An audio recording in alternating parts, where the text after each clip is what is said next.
Stand by to launch FanStream Sports. 3, 2, 1. Let's start. Hello, sports fans. Welcome to FanStream Sports. Nothing but pure sports. Welcome, everybody, to FanStream Sports, powered by DSP Media. This is the Fighting Irish Daily Blitz, and I'm your host, Rob Thidoff, also known as RPT. You can find me on Twitter at PThidoff. So for episode 54 today, we're going to be focusing on the women's basketball team this week, how they did. They finished 1-1. That's not what I like to hear because they pretty much should be winning every game. Also, some bad news. Dara Mabry, she was hurt in last Sunday's game, and she did tear her ACL, and she'll be out for the season. I know I'm pretty hard on her a lot because she shoots the three way too much. Sometimes she hits them. She could go 5 of 5 and then 0 for 10. And I always say she talks too much, but now I need you to talk as much as you can to be a more or less a floor leader from the bench because we're going to need that senior leadership. And I wanted to just say too, she's a senior.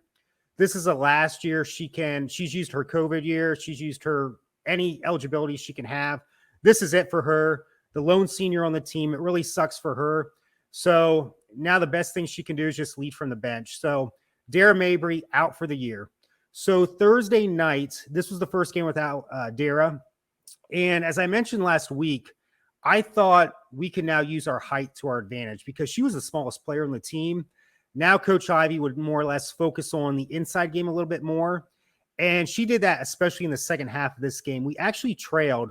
Let me take a step back first. This was Thursday night against Florida State University. They're ranked number 24, solid team in the ACC. We trailed 23-22 at half. But then we started to get that inside game going, especially with Lauren Ebo, who started in place of Dara Mabry. And we ended up winning 70-47, just a dominant win. Lauren Ebo, 12 points, 10 rebounds, that inside force that we desperately need now with Dara being out. Olivia Miles didn't have the best game. She only had 7 points. Sonia Citron continues to have some really good games lately, 19 points. And then KK Bransford, freshman from Cincinnati, she's going to be playing a lot more now with Dara being out. She had 15 points, 5 rebounds, and no three-pointers, which shows you we don't have to rely on that three-point shot in order to be successful. What else here? So that was the game Thursday. So Dara's out for the rest of the year, and I'm thinking today as we play NC State, ranked number 20 in the nation, 15-5, 5-4 in the ACC, another solid opponent, and it's at NC State. They knocked us out of the tournament last year after we had that big lead and then blew it at the end. And it was a sold-out crowd at NC State. And I look at the starting lineup, and Lauren Ebo's not there. What's going on? She had a lower leg injury, they said, and she was on the bench with a boot on. And that doesn't – they didn't really say too much after that. But I got to think if you have a boot on there, it's going to be a couple games if you play again. So that's a concern right there. The crowd was really pumped up. We played pretty sloppy, and I will give them a mulligan for this game. I don't like to lose, but with 2 of your best players out, and you can't really take advantage of that inside presence with Lauren being out. Yes, Kylie Watson was in the game, and she's about 6'3", 6'4", but it helps when you have twin towers in there with her and Lauren Ebo. We started out fairly good, but then we trailed by 5 at half.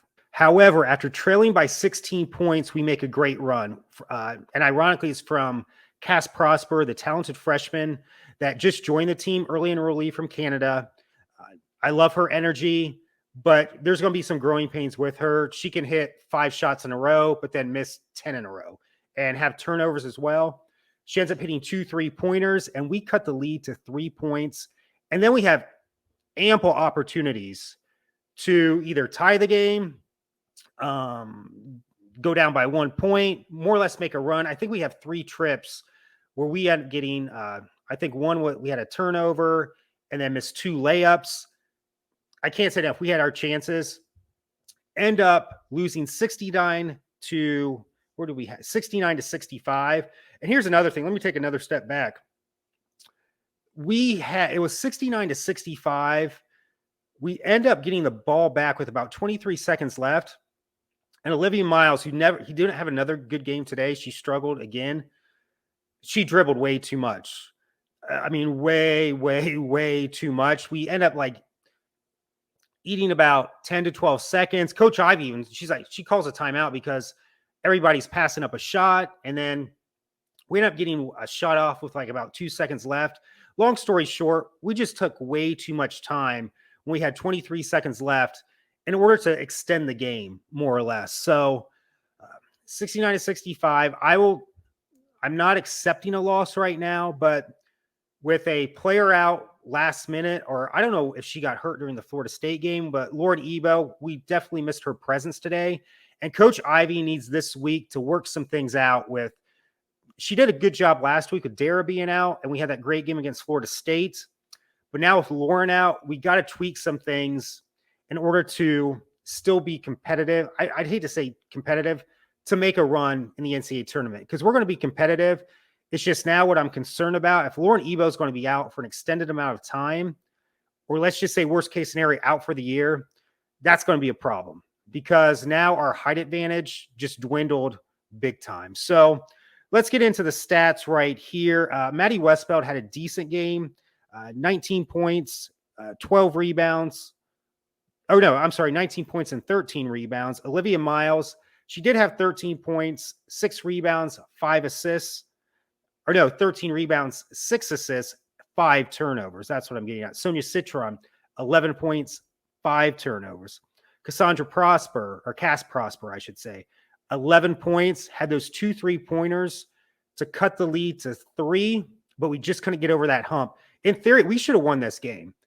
I mean, I didn't think once we cut it to 3, NC State was reeling. They went without a basket for about 5 minutes. You could tell the pressure was getting to them because we were doing a full court press at the time as well. And we just could not get over that hump. And should have won as bad as we played, which gives me some confidence if Lauren Ebo is going to be out for a while, that this team can still, win games, especially with the schedule, the way it's coming down. We only have one ranked opponent left, and that's Duke. Well, I take that back. NC State we may play them at home, so that'd be 2, but we'll get into that a little bit later. Thing is, I didn't mention my earlier podcast. Against Florida State, we only had 11 turnovers. I said we got to get that anywhere from 12. It can't be more than 13 turnovers per game because we averaged 16. Great against Florida State, 11 turnovers. With that size advantage we had on Thursday night with Lauren Ebo being in the game, 55 rebounds, 21 offensive. Great job Thursday. Today's a different story. We had 14 turnovers. That's still too much. And 2 each by our 2 best players, or 5 each by our 2 best players. Olivia Miles, 5, as I mentioned before, and Sonia Citron, 5 as well. Today we boarded good again, 44 rebounds to 33 with NC State. However, we do fall to 17-3, 8-2 in the ACC. And today we let a golden opportunity slide by as well. Duke, we were tied with for first place in the ACC. They lost today. Had we won today, we'd be in lone possession of first place in the ACC. However, we're still tied. So for the next 2 games this week coming up, we have at Boston College, 7 p.m. Thursday night on the ACC Network Extra. That's where you have to go online to watch the game. If you have your cable set up a certain way. I'm still trying to figure that out with YouTube, TV, or just go to regular YouTube, and sometimes someone's streaming it for free. I've done that before. And then Sunday, home against Duke. That's going to be a big one, 1:00. And that's on the ACC Network Extra. Again, I don't get that. That's a big game. That should be on ESPN, ESPN2, or the ACC Network. So for the next 8 games, even if Lauren Ebo is out, I still see us favored. The only sort of apprehension I have if we're going to win a game is maybe next week, home, but it's home against Duke. And then after that, we have home against Pitt. That should be a win.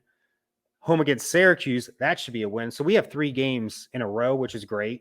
And then, no, I take 1, 2. We have 4 games in a row at home. And then we have Louisville. That should be a home win. Pitt is on the road. That should be a win.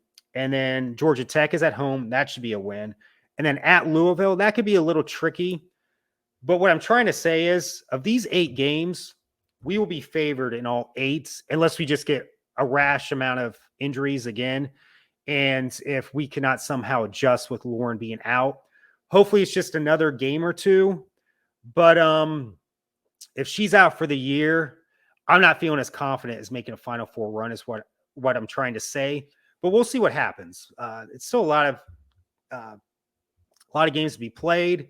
But today, as I mentioned earlier, I'll give this a mulligan. It was a hostile environment, sold out crowd at North Carolina.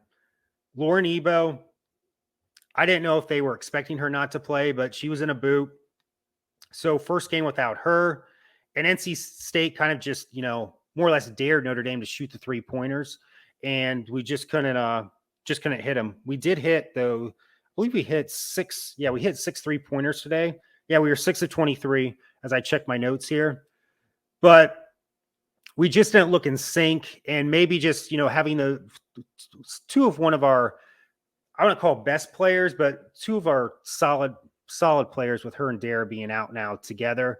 So Coach Ivey just has to work on some things this week to account for now Lauren Ebo being out with that inside presence where I thought we would really, have an advantage going forward, but we may not. So we'll see what happens there. But also the thing is too, we let a golden opportunity. We were ranked 7th, and Ohio State lost 3 games this week, and they were ranked 2. So you got to think we were going to go up to at least 6 or 5. Now we may stay at 7, maybe we drop to 8 or 9. But it's we just got to move forward now. Got to move forward with these injuries and keep playing because that's part of the game. So thank you so much for joining me for episode 54. And as always, go Irish.